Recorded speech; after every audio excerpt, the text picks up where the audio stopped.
Olá, queridos, mais uma vez estamos aqui para louvar, bendizer, engrandecer o nome do Senhor, porque só o nosso Deus é digno de toda a honra, toda a glória e todo o nosso louvor.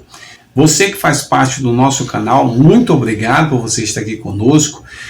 Deus te abençoe, Deus guarde a tua vida, Deus esteja com você sempre, guarde a tua casa, a tua família, teus filhos, teu emprego e tudo que você fizer, Deus te abençoe poderosamente. Você que está nos assistindo agora e assistindo pela primeira vez, muito obrigado. Obrigado por estar aí com você, através desse vídeo, você assistindo aí as mensagens ou só ouvindo, né, e tal. Mas desde já eu te agradeço. Muito obrigado. E te convido, se você quiser fazer parte do nosso canal, você pode se inscrever no canal Palavra que Salva, canal que você não vai pagar absolutamente nada, você se inscreve e se deleita nas mensagens que já tem gravadas aí, para a honra e glória do nosso Senhor e Salvador Jesus Cristo. Esse canal, ele é especialmente para nós proclamarmos o reino de Deus na terra dos viventes, amém? Então vamos à palavra do Senhor.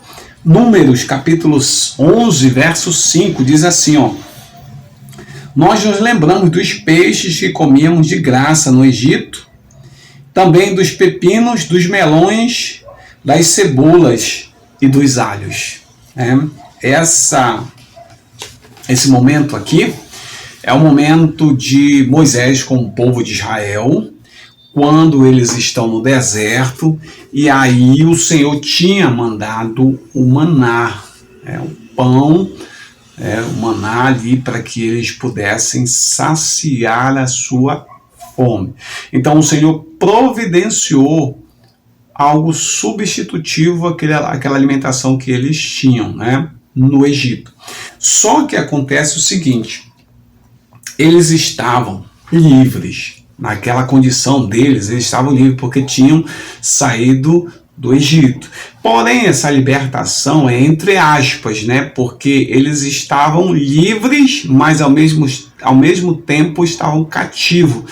Como assim, pastor? Estavam cativos? Se eles saíram do Egito, suas mentes estavam cativas.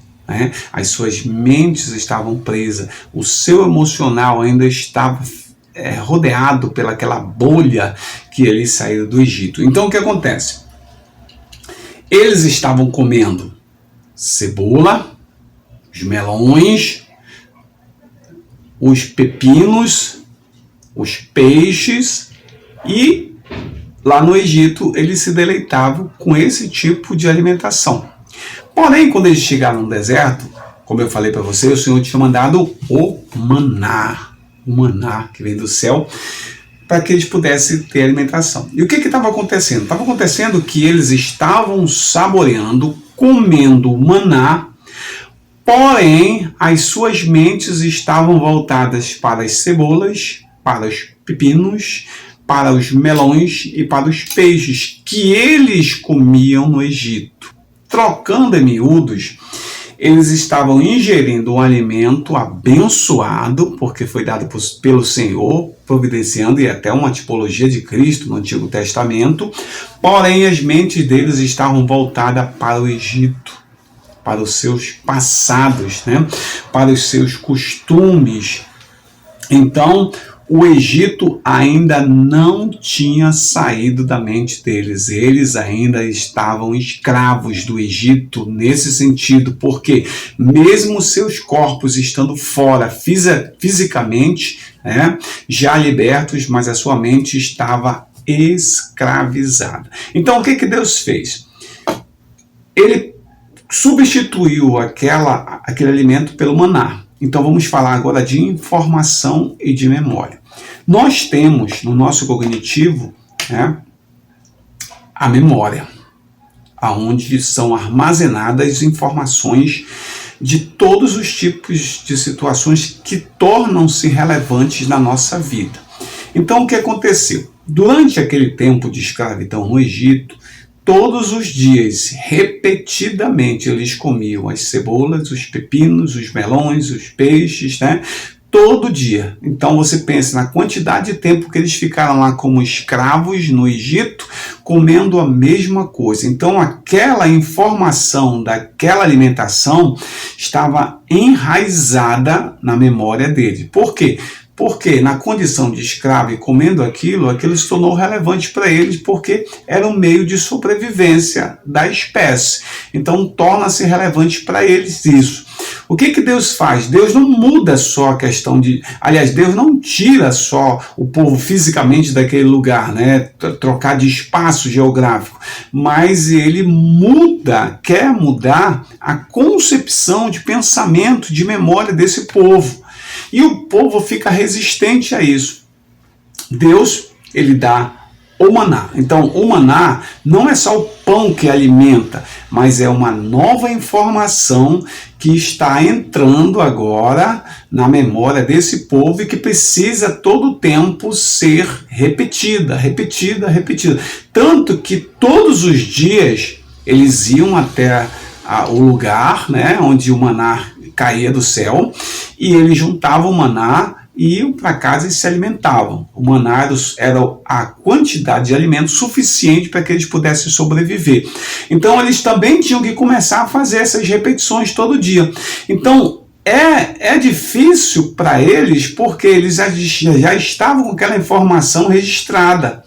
Então eles precisavam repetir. Por quê? Porque o nosso cérebro, ele aprende por repetição. Você vê, por exemplo, nos exercícios de fisioterapia, você faz 1, 2, 3 sessões, 4, 5, 6, 7, mas todas as sessões são exercícios que você repete em todas elas. Para quê? Para que teu cérebro entenda aquele exercício, aprenda aquele exercício de forma repetida, e aí ele vai dando continuidade a isso.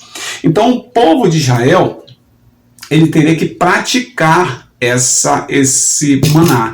E eles estavam praticando. Porém, com a prática veio a murmuração. Ou seja, eles estavam resistentes à troca de informação que Deus queria dar. Ou seja, Deus queria libertá-los não só daquele espaço geográfico que era o Egito, mas Deus queria libertar as mentes que estavam escravizadas. Então, eles tinham que repetir de comer o maná todos os dias, para que essa informação nova, que é o maná, pudesse entrar, né, de forma que ela se tornasse relevante na vida deles. Por quê? Porque é o maná que é a provisão que veio do céu para nossas vidas nos alimentarmos. Depois da relevância vem a repetição, comendo todos os dias. Depois essa informação na nossa memória transforma-se no que nós chamamos de registro de memória. Ou seja, a partir do registro da memória, aquela informação dos pepinos, dos melões, das cebolas e dos peixes já não tem mais tanta relevância quanto a informação nova que Deus tinha dado. Então ela precisa prática.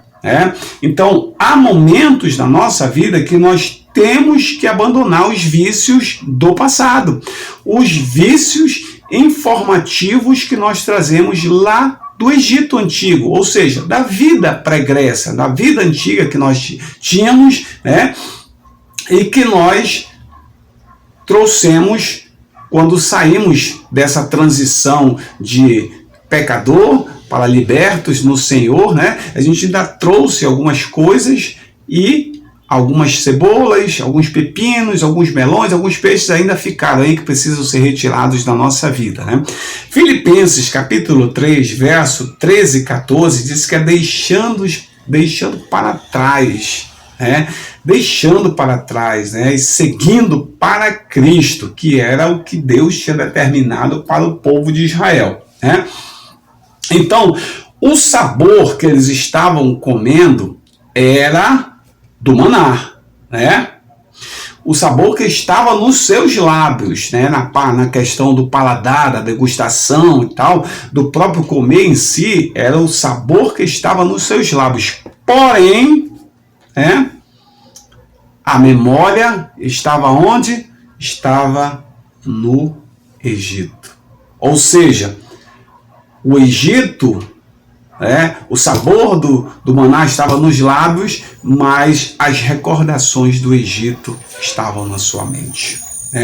O escravo estava livre, mas a sua mente estava escravizada. E a Bíblia nos fala em Efésios 6,17, fala do capacete da salvação. O capacete era usado para a proteção do crânio, mas a Bíblia também vai mais profundo nisso, A mente. Temos que proteger as nossas mentes contra as investidas do inimigo e contra as próprias investidas que nós mesmos provocamos de nós. Então, não é a questão da mudança do alimento em si, A mudança do alimento, dos pepinos, da cebola e dos melões e dos peixes para o maná foi uma provocação de Deus para que eles pudessem entender ali que aquela informação, ou aquela condição, ou aquele comportamento, ou aquela forma que eles viviam, agora já podiam se desvencilhar disso, porque o próprio Deus os tinha libertado dessa escravidão, e eles estavam livres, mas eles não estavam entendendo por quê? Porque a informação tinha que ter sido treinada, tornar-se relevante e virar um registro de memória. Então a gente começa a perceber o seguinte: essa história também ela traz uma reflexão para nós, para a gente tomar cuidado, que de repente pode existir algumas cebolas ali, que estão estragadas, alguns melões ali que a gente guardou, alguns pepinos que a gente guardou, alguns peixes que a gente guardou, que nós trouxemos do passado, da nossa vida preguiça, e queremos colocar nessa nossa nova condição, Mas a palavra do Senhor diz que aqueles que estão em Cristo, nova criatura, as coisas velhas se passaram, eis que tudo se fez novo. Então, renove a sua mente. Como? Primeiro, dê relevância para a palavra de Deus na sua vida, em todos os sentidos, em todas as áreas. Depois, repete a palavra todo o tempo. A Bíblia nos diz, lá em Deuteronômio, para a gente ler a tempo, a fora de tempo, quando der, em todos os momentos, está ligado na palavra do Senhor. Está aprendendo a cada dia a palavra do Senhor. Para quê? Para que a gente possa transformar isso numa repetição, e repetição, repetição, repetição vai nos fortalecendo até o ponto de que essa informação agora se tornou relevante na nossa vida. Por quê? Porque Cristo tem que ser relevante na nossa vida em todos os momentos. Então, dê uma examinada, pare, dê uma olhada, veja no passado se existe algumas cebolas, pepinos, alhos, melões, peixes, retire, porque isso não está te deixando colocar-se num outro momento, não está te deixando totalmente liberto, porque isso ainda está escravizando a tua mente. Amém, meus irmãos? Que Deus abençoe nesse dia, Deus derrame da sua graça, do seu amor sobre a sua vida, em nome de Jesus. Amém.